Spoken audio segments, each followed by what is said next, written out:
Woof woof, it's everyone's favorite doggo, Mike the Entei, and I'm going to be reacting to a video by a Mr. Alpharad about his Nuzlocke. Now, I have seen, let me turn my mic down a little bit. I have actually seen some of this Nuzlocke. I actually watched the live stream of it all the way up to the Sabrina fight. However, it has been a long time since I've seen this, and I have no idea if he went any further than this. So, we're going to find out. I'm going to find out. You're going to find out. I'm going to give commentary. Let's do it. I'm watching on 2x speed also to make this quicker because I feel like it. Believe it or not, I've never actually done a Pokemon Nuzlocke before. I was always more concerned with making friends out of these adorable little creatures instead of, forcing them into the failed crusade of war. If you don't know, a Nuzlocke is the best way to turn this stupid baby game into a masochist's wet dream. The rule... Very true.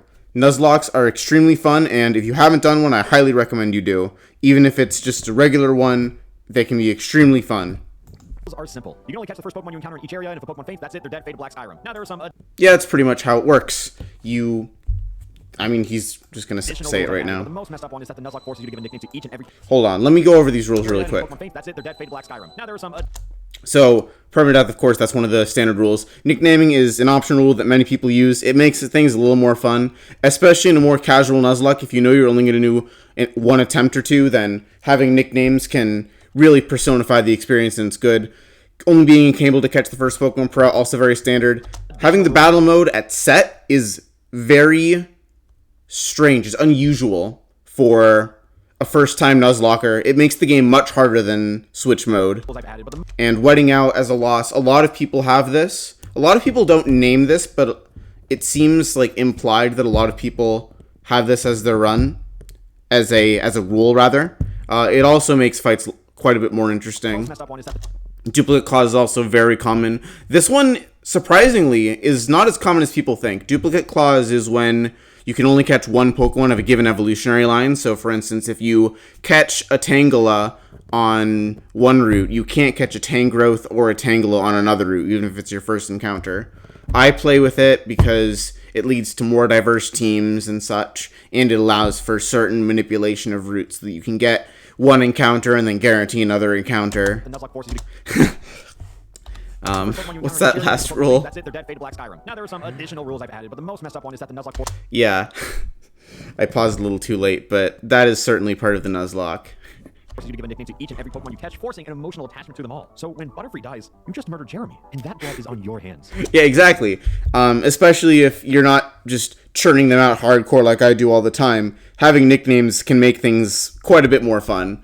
I like to do nickname schemes, but sometimes if you just go with whatever's on your mind, that makes it even better. If your entire team whites out, that's it. The run just dies like Jeremy's family. So, with everything in place for this to go horribly, it was finally time to embark on our journey. And if you like the video, please subscribe because it helps out a lot. Thank you. Oh yeah, subscribe to me too. I have 36. Let's get to 37 tonight. Personally, I thought a fitting choice for my first Nuzlocke would be Pokemon Fire Red, as it's one of the few versions that has the Kanto region. Yeah, so Pokemon Fire Red and Leaf Green are generally very easy. Generally, they're very accessible. They don't have the physical special split, and they don't have any of the new features. So they're not entirely super, how do I say? They're not entirely up to date, but they are very beginner friendly. There are a lot of tutorials, but if you're doing a Nuzlocke, you probably don't need those tutorials. But they're easy to get started. I will say that there is a decent amount of grinding that you have to do, but it's not a crazy amount. For my starter, I selected none other than Funko Pop the Bull. Bulbasaur is the best starter. It goes well against Brock and Misty and Lieutenant Surge and pretty much all of the other gyms besides maybe Blaine and Sabrina. Bulbasaur, simply because nobody in my chat wanted him, and I felt bad. That's the best reason to choose your starter. Always go against your chat. It's funnier that way. Which unfortunately puts our rival, Luigi, in an advantageous position with his Charmander. Nevertheless, Funko Pop should prevail as the Nuzlocke has only just begun. No crit. I'm so scared of getting a crit in the first battle because I just sound... Never ask for a crit. Never talk about crits. It's like rule number 6 of Nuzlocks. So, let me tell you the story of my second Pokemon Nuzlocke. It's great. With Funko Pop, with less confidence, which unfortunately puts our rival, Luigi 2, in an advantageous position. Despite all odds, we made it through the first 5 minutes of our Nuzlocke. Oh my god. So that our perilous journey has officially begun. Again, and for real this time. We acquired Professor Oak's balls, and then embarked into the wilderness to catch our very first Donkey Kong. The next Pokemon in our sight was a... Rattata, really good Pokemon if it has guts, really bad Pokemon if it has a runaway. I believe this Rattata has runaway. Mankey, who lowered Funko Pop's health. Mankey is okay, but... Well, a lot of Pokemon in Generation 3 and even Gen 4 and stuff, a lot of Pokemon in general don't get very good coverage. And TMs are only one use, and especially physical Pokemon, because a lot of the coverage they would get involves special moves, such as Hitmonchan getting the elemental punches, which are special moves. So a lot of Pokemon in Generation 3 are a lot weaker and have a lot less viability than they do in later generations. So Mankey is one of them. Only just begun, you know, so what do we have to lose? And if you can't tell by now, these are the risks I take. This is what the rest of the run is going to look like, and I will not apologize for it. So after collecting a new friend named Great Resource and trekking names. through the forest of useless Pokemon, we were ready to tackle our very first gym, which we were already under-leveled for, which is not great, but that's what makes it exciting. On the next route, Yeah, Brock is the cakewalk. All I needed to do was throw another Pokeball. I don't think Scratch will kill. Uh-oh. Sure is screaming, though. Uh-oh. What if it does? Never knock out... Never attack a Pokemon if it's dead to crit. Or if it's dead to non-crit. Kid, I forgot that happened. It's better to be called a pussy than a serial murderer. I Oh, redeemed boy. my crippling insecurities by purchasing an investment called Magikarp, who was named after my favorite movie of all time, Spy Kids 3. Beyond Mount Moon, we saw a glimpse of the second gym and their leader, Misty, who is coincidentally weak to Funko Pops, as most humans naturally are. I haven't had that battle just yet, so I grinded for about It's an hour true, before yeah. going Luigi 2 yet again. And yeah, I'm still underleveled and finding a video with a Mankey. Oh, we're faster! We're faster!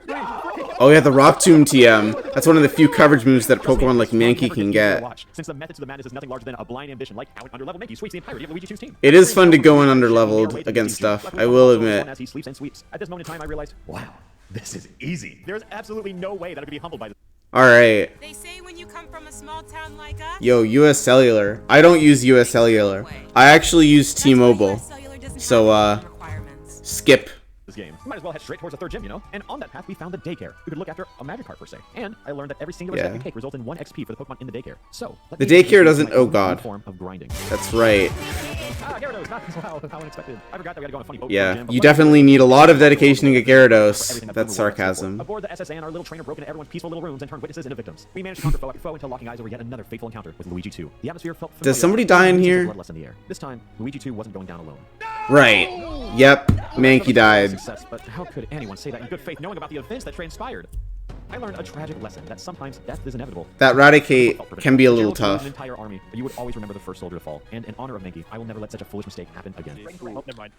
I will never Diglett let also has really low HP. Literally put Diglett Cave right next to the electric gym so you could walk out like a champion. There's not a lot that you can send it in on Two it. heavy hitters and Donkey Kong is still And upset. if it doesn't one-shot something, I guess it's gonna get one-shot too. Recently been humbled by the cold hands of death. Lieutenant Surge lost 2 Pokemon right at the start, which is something I can sadly relate to. And it's pretty ironic to lose Mankey to Eradicate only to use and evolve Donkey Kong. Okay. Yeah, that's fine. I find it equal parts interesting. Yeah, Lieutenant Surge can be tough if you don't have a ground type. Usually it's pretty easy, but And had our first existential crisis. The whole Nuzlocke challenge felt so much more doable a mere 2 minutes ago in the story. what was I gonna This is where we're say? at now, and now we can only go up. his evasion This can is a really fortunate journey through mess one you time, we up. barely made it out alive. This entire run has turned into nothing more but a castle of sand, simply fearing the inevitable tides of another poor decision. Well, we caught a Growlithe named Hot Dog and found an Eevee named Transformer, so that's pretty cool. We happened to catch Hot Dog right next to Celadon, which just so happened to sell evolutionary stones. And as our Hot Dog became a hotter dog, I learned Arcanine, as cool as he Woof woof. is, doesn't learn a single move through leveling. Hot Dog He's a isn't good great moves, dog. but signature moves like Flamethrower were now off the table. So I went online to see if I could find a TM for this move anywhere, and it was only available in the Celadon game corner for Yep. 4,000 coins. I can't believe I So watched naturally, the it took entire matters into my own hands. stream of this. Oh! Woo! 3 There's a hours lot of later, that. I'm officially a snake. I know I'm not doing a good job of painting myself as smart or competent, but I think I at least reveal myself as ambitious or adaptive, which Yeah. are very easy traits to pick up when you Very constantly make true. the worst fucking decisions. So A lot of I had a moment to reflect and recognize that flying Evolution Stone Pokemon have really bad level up learn sets. You're usually meant to use... You're mostly meant to level them up before you use stones on them. Bastard didn't deserve to rot in hell. One battle later, we ran into a wild Ghastly who I admittedly nicknamed in poor taste. That's not that's not Unfortunately, you can't get Haunter normally, so One dead mom joke later, we've reached the top of Pokemon Towers. it's a little Awesome. tough to use. We can leave It's now. very frail, but It gives us access to the Fighting Dojo, Sabrina Gym, and another Team Rocket raid. So naturally, we went those on who to know go what's to up the know that I've Fuchsia used Haunter to Town, success but before. Fuchsia Town, but on the way there, Snorlax is very and good. we made it on funny joke. After grinding for a while, we were still underleveled, to nobody's surprise, and ready to attend Toga's gym. Oh no! Oh no! Oh no! Whoa. No! That bad, but this is definitely a leave the gym. Yeah, no, we're leaving the gym after this. I mean Team Rocket. No. Yeah, we're ready to go fight the bad Yeah. guys and receive a free Lapras. Cool. The mid game of this game has a lot of strange level choices because there are so many things you can do, and not everything is evenly leveled. So there is the possibility that if you don't know what you're getting into, then you might have some close calls or worse. Also, Lapras is a really good Pokemon. It's nice and bulky. It gets a decent amount of utility too. As you can see, its standard moves have Mist, Body Slam, Confuse Ray, and Parasong, which isn't great offensively, but obviously it can learn Surf and such. And Confuse Ray and Parasong are nice moves to have. And I don't know if that's the best move for a Nuzlocke. After battling countless grunts, we make it to the end of this labyrinth. Parasong is pretty good if your opponent has setup moves or if it's their last Pokemon. Parasong is a little tough to use because most of the time it's just a dead move slot, but it's a nice option to have. We met with Giovanni again. We opened the battle with none other than our golden child, Spy Kids 3. Everything he throws at this Gyarados is nothing short of an obstacle designed for a champion, but as his tinge changes from present to past, Spy Kids 3 met Giovanni's vicious Rhyhorn. Yeah. No! So, Gyarados is really good offensively, and it doesn't have terrible defense, Only grow but... more familiar. As one soldier falls, another will always take his place, as this bloody cycle will never cease to continue. Lapras can attempt to fill the Gyarados-sized hole in my heart, but nobody can replace what Spy Kids 3 means to me. Oh, I love the editing on these things. By war and burdened by memories. Boga did everything in his power to not get swept by the new part of our team, but not even being overleveled was enough for this Weezing to be exempt from a dying breath. With another gym badge acquired, the next stop for our bloodlust was none other than the illustrious Sabrina of Saffron City, and I'll let the gameplay speak for itself. Now, this is the last fight that I watched, so I know what happens here. Oh, hold on, this is scary. Oh, shit. Oh, shit. Huge. That Alakazam, by the way, had like 3 Calm Minds up. Flamethrower was not the correct move there. Okay, we're subbing out real quick. Do not let it all in like this. Oh my god. Oh no! What the fuck? Oh no! Sabrina, the run killer. There are no dark types, He's calm mining? and it's very tough to get steel types. The only one you can get is like Magneton. He has +3 special defense. The whole run could end right here. Oh my god. No. Everything's okay. Everything's okay.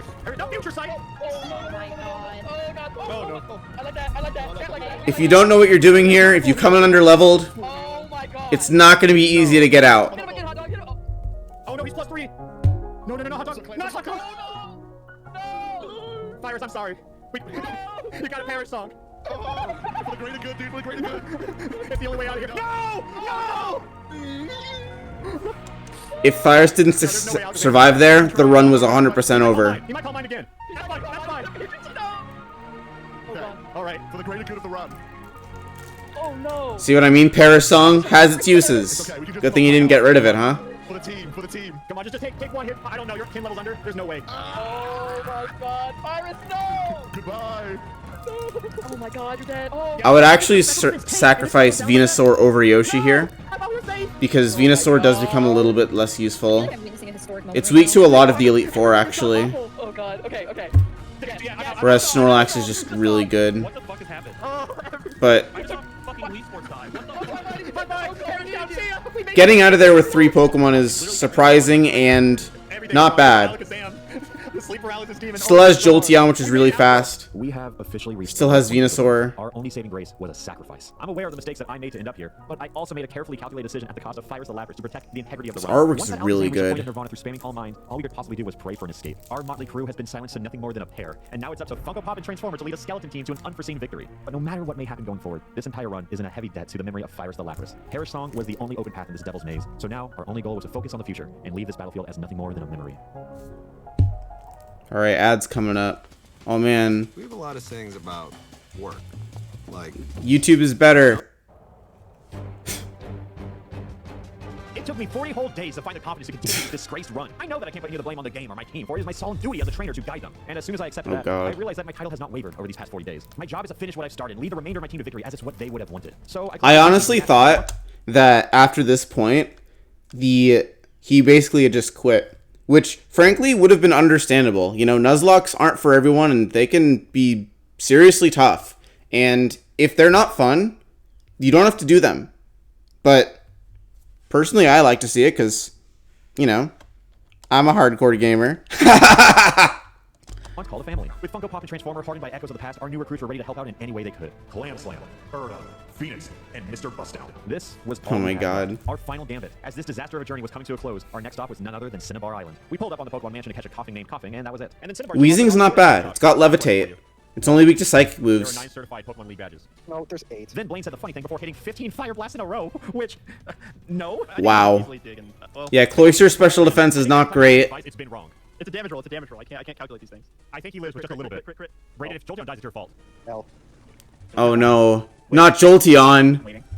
How's he gonna beat Lorelei now? Chance. Brayden, what the fuck? Did I let that Jolteon die? Perhaps. But this one was to prove that I can never trust advice from Stream Chat, the wiki, YouTube comments, or even my own friends. If I'm going to make a mistake, it better be my own mistake. And it definitely better be a larger mistake than I trusted one of my dearest friends. This wasn't too hard of a gym, but I really just monologue post timeskip about how these 2 Pokemon were leading my team. Only let one die as a prank. What is wrong with me? You would think at this point that I'm done taking completely worthless risks, but I'm unhinged. I simply do not care anymore. If this run is to succeed, it's because it was written in the stars. I will do what feels right in the moment, and after collecting a 7th gym badge, what felt right was building up a third of my team for the 3rd time. Fortunately, the 3 islands do give you a lot of We Pokemon. needed a savior. I spelled it wrong. I really want the typo made it through. You know what? That's fine. fine. Also, I'm now realizing that I spent 3 hours grinding to get Flamethrower for Hot Dog in the casino just for him to perish to Sabrina's Alakazam. But the casino does have a lot of other good TMs.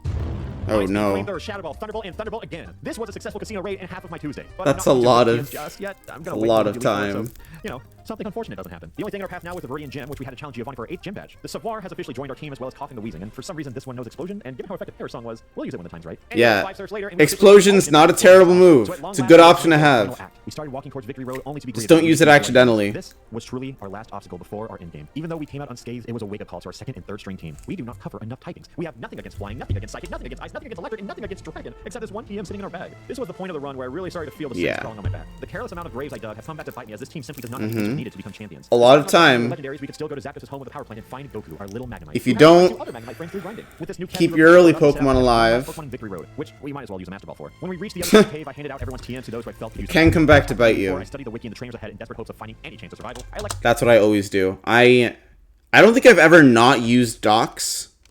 I've used docks for the Emerald Trash Lock. I used them for Black as well. I haven't uploaded any of this to YouTube yet, but I've used documents for a run of Emerald where I try to do a Deathless Nuzlocke, and I even used docks for the X Trash Lock. Actually, there is one game that I haven't used docks for, but I haven't completed it yet. But yeah, always look at the documentation. It's never a bad idea to go in prepared, especially if you're only going to do like a single run. You know, if you don't want to lose, it'd be a good idea to go in, see what, well, don't go in, but look in, rather. See what you're going up against and prepare as well as you can. selected a Pokemon or two per trainer, and then admitted that when it came to the champion, that's Luigi 2, I tried my best. I had a decent enough plan, but Honestly, the champion fight tends to be easier than the Elite Four because you get to make a lot of sacrifices, and it doesn't matter because after that fight you've won. As if you have a full team by the time you beat the champion, or by the time you get to the champion, you can just trade Pokemon and then you win the game. what it really came down to was if Coughing was ready to make a decision when the time called for it. With a heavy heart burdened by my own mistakes, my team of 6 Pokemon and their stupid fucking idiot trainer marched into the Indigo Plateau, as this was our first and final chance to come out as champions, as this Pokemon Nuzlocke was about to end, one way or another. The first name on our hit list was none other than Lorelei the Ice Trainer. Luckily, most Ice types are also Water types in this game, which is perfect for a young upstart Goku. Yeah. So we Thunderbolted every Having an time, electric even when type we had is 7 HP remaining. really Being the nice only here. non-water type, it was time to switch Goku out. We tried a few options, but this is the lamest piece of shit I've ever seen. I just kept getting frozen, kept getting put to sleep, kept getting frozen again, and then being told to deal with it. Despite switching multiple times, I had a relatively loud voice in my ear to switch out to Onyx. I insisted that Onyx is weak to ice, but this person who will go unnamed told me that I was wrong and that an Earthquake was the right play to kill Jinx. This Onyx may be our only answer to Luigi 2's Charizard, but I was feeling frustrated. In a moment of weakness, I listened to someone's advice that wasn't my own. Oh boy. Watch it die to an Ice Beam. Quick Claw to Mewtwo is because if you could proc Quick Claw and then Or have Ice What did I say, Punch. Brandon? What did I say? Yep. What did I say? What the fuck is that? Onyx's special defense is trash. Ever. Ever. Not once has everybody ever helped me. Well, we got a pretty bad Mewtwo there. Despite all odds, and I mean a lot of odds, we managed to make it to Bruno with only a singular Pokemon missing, which is definitely more than I'd like. But here we are, having a great time. Learning from past All right. experiences that you have a psychic Never ability mind to the find trading Arceus Pokemon stood thing. tall in the face of Onyx and thought really hard before casting a mental hellstorm over everything that Bruno loved. And I'm not gonna lie, it felt good. When it came to Agatha, the Ghost Trainer, she's like really just Bruno's Ah, a chump. we have an answer. Ghost type is physical in this generation for some reason, so we just threw out the tank that is Coughing, who happened to know Shadow Ball. When it came to Arbok, it would have been the perfect time to use a move like Earthquake, but you know, sometimes life has other plans. Surprisingly enough, our team's doing pretty well. Lance foolishly stood before us with an army of dragons against one tiny Poliwrath who happened to know Ice Beam. It was an effective strategy, but Dragonite is also really scary. He's quad weak to Ice Beam, but his flying. I love Dragonite, but he's tough to deal with. For an additional turn, we would be missing probably the only remaining answer we have for the imminent Charizard. But before I could even think about that, I had to simply make it out of this battle. With my whole team in a panic state, I knew what I had to do. Good thing So I Steel took resists Coughing Dragon. one last time. Oh no. Uh-oh. With Luigi 2 standing Wow. close, we were but moments away from the curtain's fall. So it's a This was the 4v6. final battle, our final chance for victory, but more importantly, our final chance of redemption. Here we For all go. the stupid fucking decisions I've made. So Luigi 2 opened this fateful battle with Pidgeot, which was a bad decision for him. I think he got a little pissed after that one, so he just went ahead and sent out his strongest Pokemon next. Knowing that Goku was nothing more than a piece of steel begging to be melted, we just tossed out Savara, hoping that she would live What? to her name But somehow. you could use the It Thunderbolt. was a gruesome battle, as the ace in our sleeve was one unfortunate crit away from losing the entire run for us all. It's always in moments like this where the worst possible outcomes become the reality. So naturally, I challenged fate. If it's a crit, can the other Pokemon do it? Should have used Thunderbolt in the Charizard. Actually, that probably wouldn't have knocked it out. What did I say? But what else do you need? Oh, Gyarados, right? As an enemy Alakazam approached the battlefield, so did post-traumatic stress. Luckily, this Alakazam did not know Calm Mind, and even more luckily, Phoenix did. We literally just sat here while Luigi 2 handed us +6 special attack Hypno, and it made me feel invincible. And perhaps a little bit arrogant. Oh no. Coward, you're a Got coward. outsped and got destroyed. Sure enough, Goku is here to right all the wrongs I create yet again. Luigi 2 then sent out his Rhydon, who was stanced up as if it was time to give our starter his very first moment in his spotlight in over 40 days. And to my surprise, this felt doable. Literally literally everything leading up to this moment would suggest otherwise, but here we are, with a lone executor standing in our path. Damn. Imagine if you had a Pokemon who knew Flamethrower. Executor is pretty Funko Pop would put him to sleep so Savoir could do what she does best and save the entire run. tough. We win! We win again! Oh, never mind then. My very first Nuzlocke, despite having Brayden in the call, I still won. And just like that, I have completed my Congratulations. second Nuzlocke, and god damn it do I feel proud. I took the high road so many times, especially when it was absolutely the wrong decision to make. Yet here I am, dancing on Luigi 2's grave, while also paying respect to the countless jobs we created for this cemetery. Amazing. So yeah, that went better than expected. And hey, you know what? I'd love to do it again, but my doctor said because of my very poor heart, this amount of stress could kill me if I ever did it again. So feel free to subscribe because, as you know, I'm known for making very poor decisions. All right. Overall, not a terrible run. Some things could have been done a little better. Some things could have been a little worse. You know, obviously, more grinding is good usually, but that's not always great. But I mean, if you're willing to put in 15 hours for the game corner, grind a little more, it's probably going to be more effective, and it's probably going to be safer. So yeah, thanks for watching, and do all the things you normally do. Comment your favorite Pokemon or whatever. Bye.